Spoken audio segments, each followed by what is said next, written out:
Hi, welcome back to the Launch Point Leader Podcast. My name's Lori. And this is Beau. And we're so excited to be back for another week to share with you just a letter of listeners written in with a challenge that they're facing in their leadership journey. If you or someone out there wants to write in as well, you can always write us at advice@launchpointleader.com. This week's letter says, Dear LaunchPoint, happy winter. It's me again. Future frustrations. Happy winter. It is winter in Tennessee. And some people are happy about it. The true winter in Tennessee, Right. I think, not the fake fall or anything like that. No, Yep. it's true winter, Okay. true chill. That's good. It's me again. Future frustrations. A few months ago, I wrote in asking you guys about how to properly future-proof problems that I was facing again and again. I appreciate the feedback you guys gave us, but what really stood out and worked for me and my team is using what you called the bucket method. We're not really sure why it's called the bucket method, but it was about root cause thinking. I pulled 3 of my leaders into a room and we spent a couple of hours breaking down the issues to the smallest pieces and working from there. It helped us see the issues in new ways and make significant headway. So first off, I wanted to say thanks. You asked for updates and I wanted to send you a success story. But I figured just that would be kind of boring, so I'm adding a bonus problem for your thoughts. We like success stories, though. That's yeah, good. we could have left can it live there, with it. but Yep. since you asked more. So now my team is starting to use root cause thinking, but we're still freezing in the moment. It's been great to debrief and correct afterwards, but I need better decisions in the moment from my team to take action themselves without me having to continue to step in. Thanks for your first piece of advice, and I hope you can help us again as we continue to grow. Thanks. Freezing frustrations. Ooh, done. Love it. So why is it called the bucket method? I think that is the first thing we have to address. Of course, it's the elephant in the room. Because it's what I decided it was called. We went into Had you ever heard it called this, or did you coin it? Never. I love now, that. You now should I want to go trademark on it. record Oh, okay. here. I don't know if there's any copyrighted material that is this here, but I don't know about it. And so I went into meetings when I was super frustrated and I was trying to get people to think back to the root cause and not just like situational circumstances, right? And so I thought, how do we do this? I just thought, we'll just draw some buckets on the whiteboard. Right. And what go, any frustrated hey, leader would do. Any frustrated leader draws buckets, right? So I said, like, what are the only things that impact this area of the business? And we're going to create a bucket for each one of them. And then within that bucket, we're going to kind of get a little bit more detailed. So that's why it's called bucket method. Now, if it's not copyrighted, right. I believe this counts probably should do that right now. Like, we're the first on record. Yeah, I think this is recorded proof of idea and concept, so I think you would have rights to it. Phenomenal. Okay, I'm going to say that we do. Great. And then it just caught fire. It caught on. And Yeah. so we had years where we would have presentations every quarter and people would use buckets on their presentation. Little clip art buckets. Yeah, up pretty on amazing. PowerPoint. So that's it. Congratulations on using the bucket method and for kind of getting to root cause thinking. So it sounds like making some progress. We've identified, the things that impact the specific areas of the business that you're trying to deal with. And it sounds like, remind me if I'm wrong, great. We're like, break the huddle. Awesome. Right. Let's go.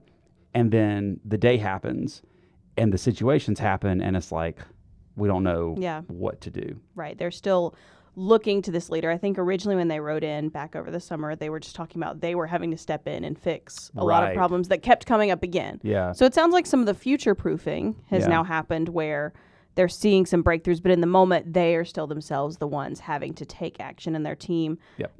We haven't heard straight from the team, but it feels like still that overthinking. Sure. So it's almost like now that you've taught your team how to look at a situation and be a little bit more analytical, how do you take them to take that knowledge and take action? I think the second thing that you do, that next step, is going, okay, great. We've identified the only things that will impact this area of the business. Now, what are the systems and processes that we can create, systems, processes, follow-up that we can create that will prevent these common problems or common occurrences from happening in the future so that we don't have to solve a problem anymore. We're just preventing it. I know we talked a lot about that in the last podcast with this individual, but I would just ask them to think, did they really go down that next step? Because that is the next step in the bucket method too, is if X impacts Y, what's, A, B, C, D, E, and F when it comes to systems and processes, that if we focus our energy on accomplishing those each day or however the time frame is, then the problem won't exist anymore. It'll just be the solution that's getting played out. So that would be the first thing. The second thing would be in the moment. Again, why we call them this, I don't know. We call them pulling levers. Yeah. Right. So it's like this situational. Also soon to be trademark. Soon to be. Yeah. So it's like if you think of the bucket thinking and the root cause thinking, that's the more strategic part of this. That's the bigger vision, system setting, problem identifying, root cause deal. Then, so that's strategic. Then it's the in the moment situational circumstances and working through, okay, in the moment when X happens, what is the lever that I pull? What are the potential levers that I pull? And a lot of times that can be solved with processes and systems, but oftentimes it does have to be a more in the moment thing. Some of that depends on how fluid your business is, I think, as well. Is it very predictive? Is the flow of whatever it is that you do a pretty predictive thing? Right. If so, systems and processes are going to be the solution for most. Yeah. If not, then you've really got to work as the leader. You've got to work side by side or in the space to go, hey, do you see this? Okay, when you see this happening, remember the root cause is this. So here's the system that supports it. And then here's something you can do when we call it when the wheels start shaking. Mm-hmm. Here's the lever you can pull to get things back to neutral, if you will, to get things back smooth. So. That's good.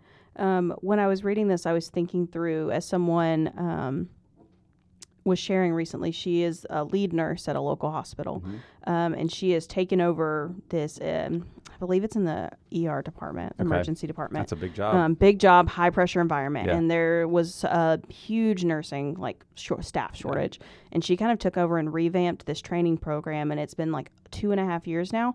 There's like a wait list of nurses to get in. She's fully staffed. They have a wait list. And she said the biggest thing she did is with the training, she would do like intense scenarios with them and run through every possible thing that is that she has ever seen, that her people have ever seen. If anything happened, the entire team did a training on it.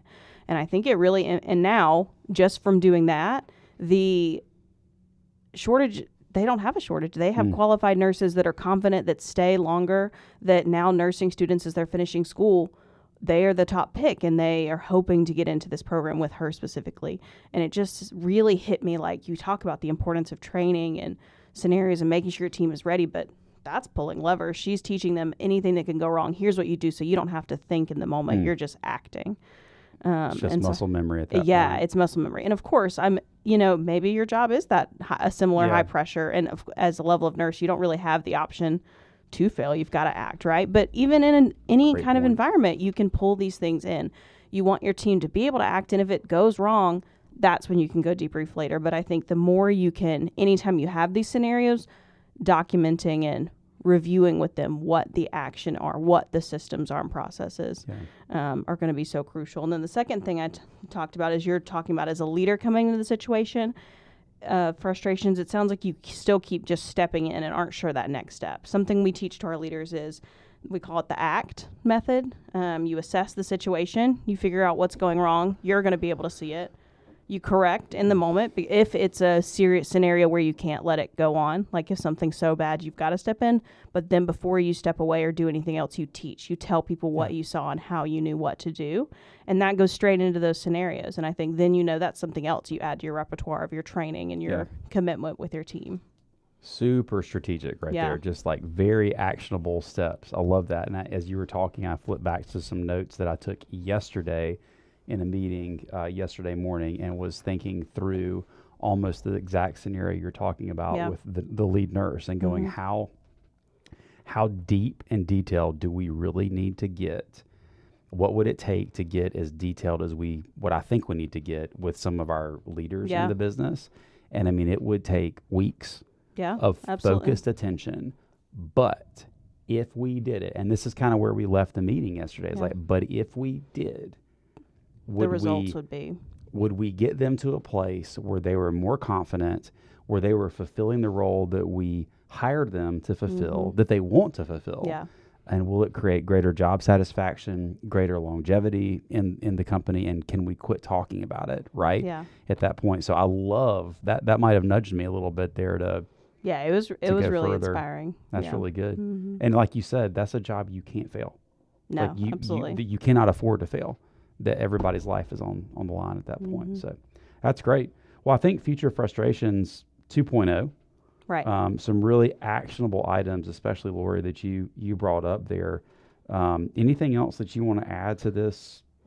No, this I think that's listener? great. I do want to shout out to anybody else listening as well. If you are more interested in bucket method, root cause thinking, Please. if you look back in June to our Future Frustrations episode, you get to hear the first letter this listener has written in, as well as get some more insights onto that. And we would also love to host a session with your team Yeah. on root cause session. I think bucket method is always such a satisfying workshop to do with people because you can see in the moment light Yes. bulbs come on. It's not one of those that it takes a little bit of time to catch on. Like, it changes perspective of things your team is seeing every It's single not day. I theory. think it's so cool. Yeah. No theory. It's just act You right get it. now. Yeah. And then as you go on, you work from that strategy and you go into taking actions. I think a lot of the steps we talked about today, I think are so crucial and helpful Yeah. to help your team work that into their muscle memory and make it second nature. And I feel also like we need to create a branded bucket that Absolutely. we could autograph and put some goodies in and give to the folks that write in. What do you think about that?